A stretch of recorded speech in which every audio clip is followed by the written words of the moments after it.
Welcome back to my channel, and where we last left off, we were in Solvang. You can check out that video.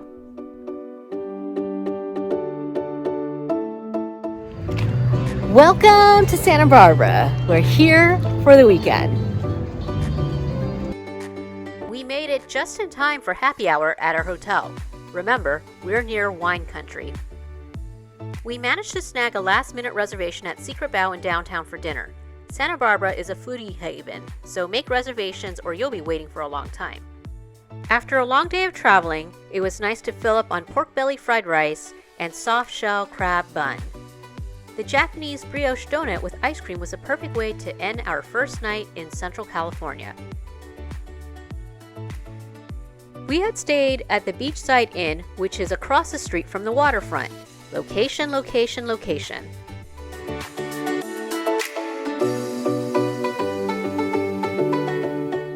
Many people take whale-watching tours from Santa Barbara. We're going to pass since we've done that before. Instead, we were going to take a leisurely walk along the water to Stearns Wharf, which was less than a mile from our hotel. And get your exercise in at the waterfront.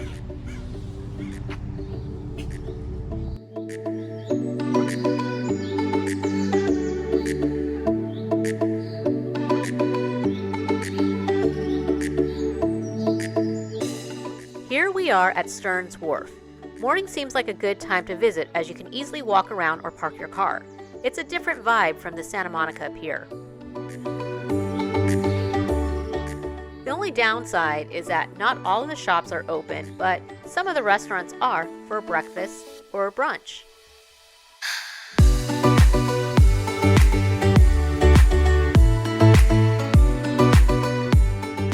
When you get to the end of the pier, you can appreciate the scenic views of the coastline.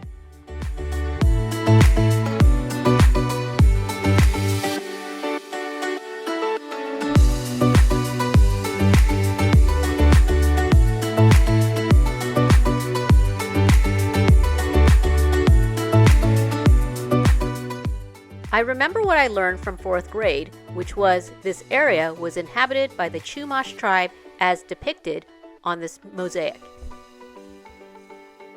Most people who come to Santa Barbara will check out the downtown area. I couldn't help but admire the Spanish architecture on our way to downtown. State Street is the major street in downtown, full of shops and restaurants. And that Starbucks right there, it looks Santa Barbara-fied. It's California coast living at its coolest as we're here at the same time as the Santa Barbara International Film Festival. And right there is the back of the famous Hotel Santa Barbara.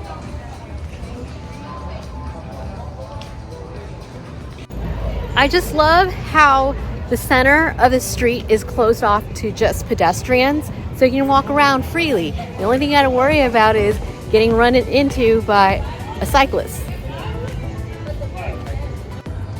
Even the Lululemon here looks really cool, like it's Santa Barbara-fied.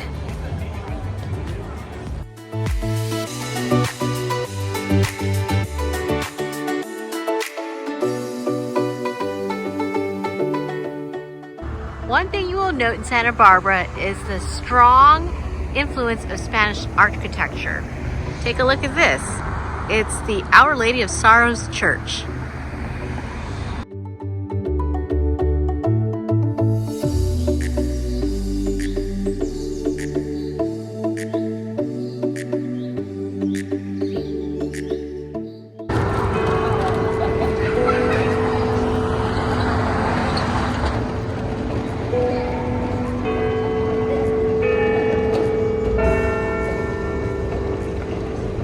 Next up is the Santa Barbara County Courthouse with the bell tower, which you just heard.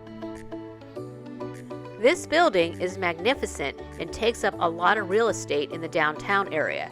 It's worth a visit.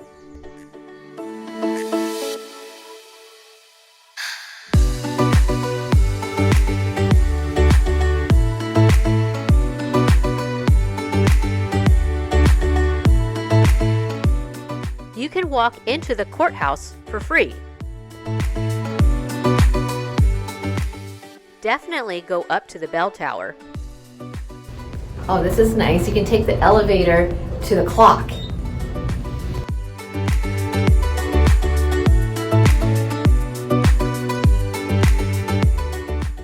Up here, you'll be able to experience 360 degrees of Santa Barbara. And the best part is the view up here from the bell tower. It's free.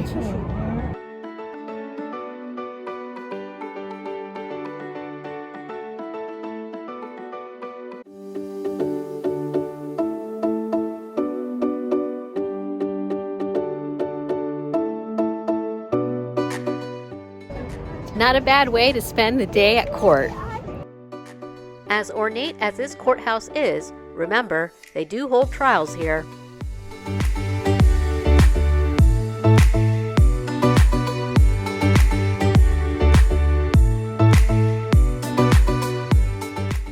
For art enthusiasts, there's the Santa Barbara Art Museum. This mural depicts the performing arts scene in Santa Barbara.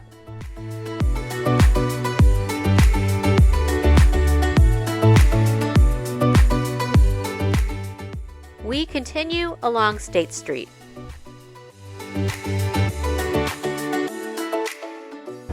That has got to be the prettiest fire hydrant I've ever seen. It looks very expensive. La Arcada. That's Spanish for arcade. Not video games. After visiting Cardiff, Wales, I learned that arcades are like a Victorian shopping mall. However, this one feels like it's Spanish influence.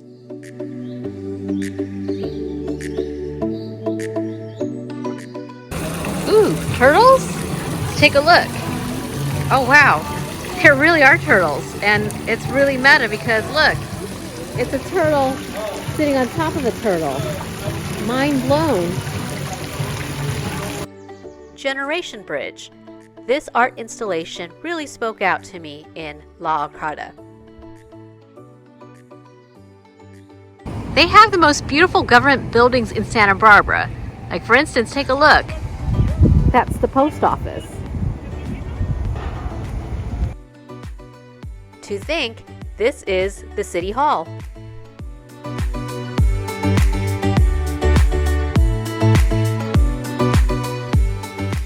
Our last stop in downtown is Paseo Nuevo, which has lots more vendors and shops.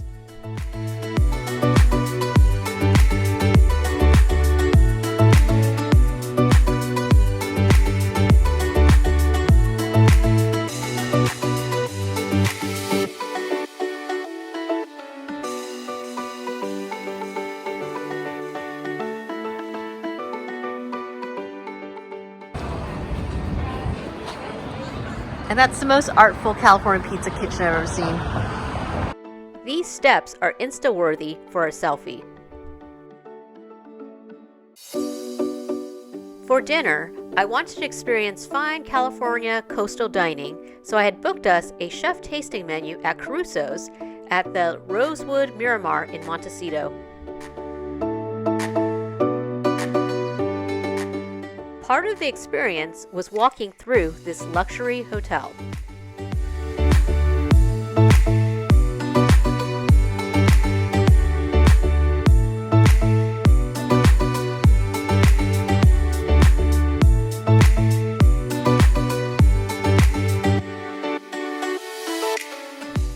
Why not take advantage of the location and book a dinner around sunset? You can't get any closer to the ocean without being in it.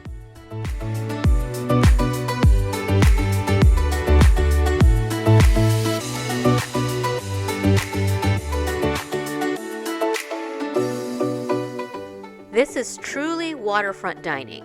We had reserved the 8-course tasting menu, and I'm going to highlight some of my favorite dishes here.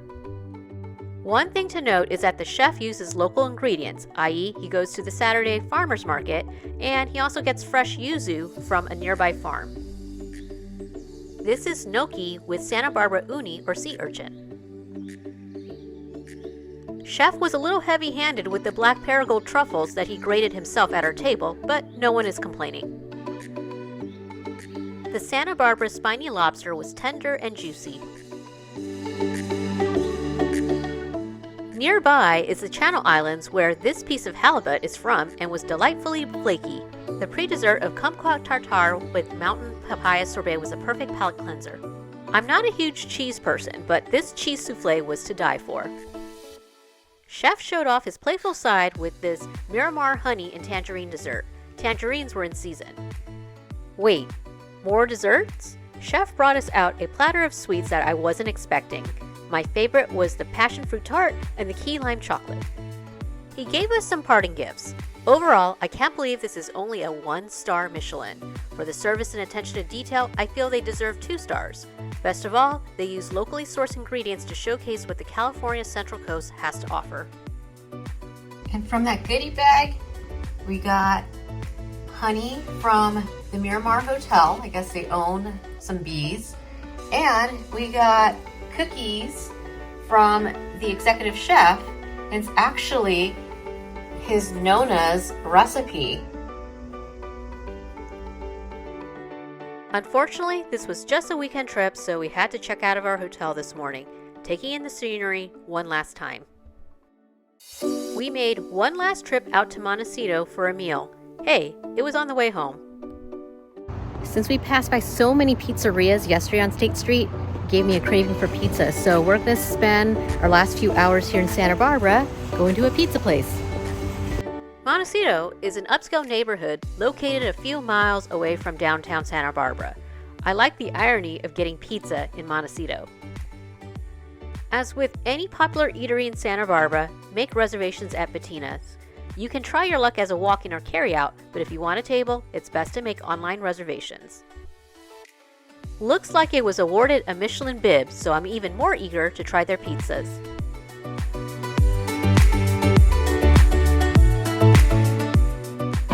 Wow, it's noon, so this restaurant's only been open for the last 30 minutes and there are no open tables inside or outside. Glad we made reservations. They make the pizzas as you order them, so expect them to bring it out in 30 minutes. Guess I'll catch up on some social media. They specialize in Neapolitan-style pizza. We got the house sausage pizza and drizzled the chili oil before eating.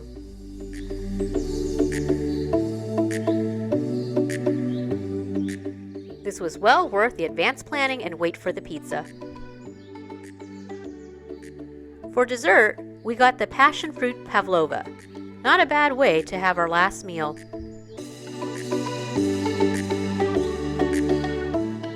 Then it was time to head back to LA and back to reality. Thanks for the fine weekend, Santa Barbara.